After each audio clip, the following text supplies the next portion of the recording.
سلطان نور الدین زنگی اپنے خاندان کا دوسرا حکمران تھا۔ ان کے زمانے میں دو یہودیوں نے نبی اکرم صلی اللہ علیہ وآلہ وسلم کے روزہ مبارک کو نقصان پہنچانے کی ناپاک جسارت کی تھی، جنہیں سلطان نور الدین زنگی نے موت کے گھاٹ اتار دیا تھا۔ کہتے ہیں کہ ایک دن سلطان نور الدین زنگی چوگان کھیل رہا تھا کہ اس وقت ایک سپاہی ان کے پاس آیا اور کہنے لگا کہ حضور، قاضی صاحب نے آپ کو ایک مقدمے کے سلسلے میں اسی وقت عدالت میں بلوایا ہے۔ سلطان یہ سن کر کھیل چھوڑ کر فوراً اس سپاہی کے ساتھ قاضی صاحب کی عدالت میں جا پہنچا تو قاضی صاحب نے ایک آدمی کی طرف اشارہ کر کے کہا کہ اس آدمی نے آپ کے خلاف ایک مقدمہ درج کیا ہے۔ اس کا کہنا ہے کہ اس کی زمین پر آپ نے ناجائز قبضہ کر لیا ہے۔ آپ کا اس سلسلے میں کیا جواب ہے؟ سلطان نے نہایت ادب و احترام سے کہا کہ اس آدمی کا دعویٰ درست نہیں ہے، وہ زمین میری اپنی ہی ہے اور میرے پاس اس کے ثبوت بھی ہیں۔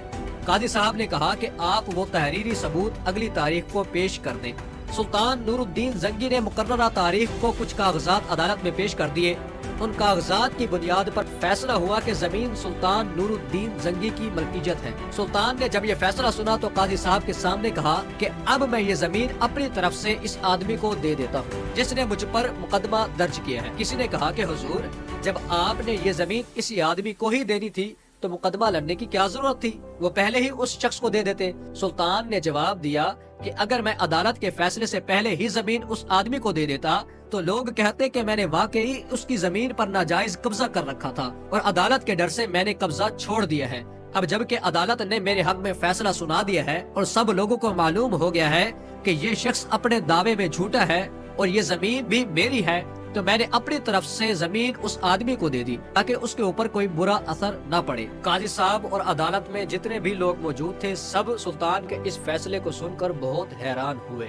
یہ واقعہ سلطان نور الدین زنگی کی عدل و انصاف کی اعلیٰ مثال کو اجاگر کرتا ہے، جس سے ہمیں کئی اہم سبق ملتے ہیں۔ سب سے پہلا سبق یہ ہے کہ اس کہانی سے ہمیں انصاف کی اہمیت کا پتہ چلتا ہے کہ سلطان نور الدین زنگی نے قاضی کے فیصلے کا انتظار کیا اور قانون کی مکمل پیروی کی، حالانکہ وہ خود حکمران تھے اور اپنی طاقت کا استعمال کر سکتے تھے۔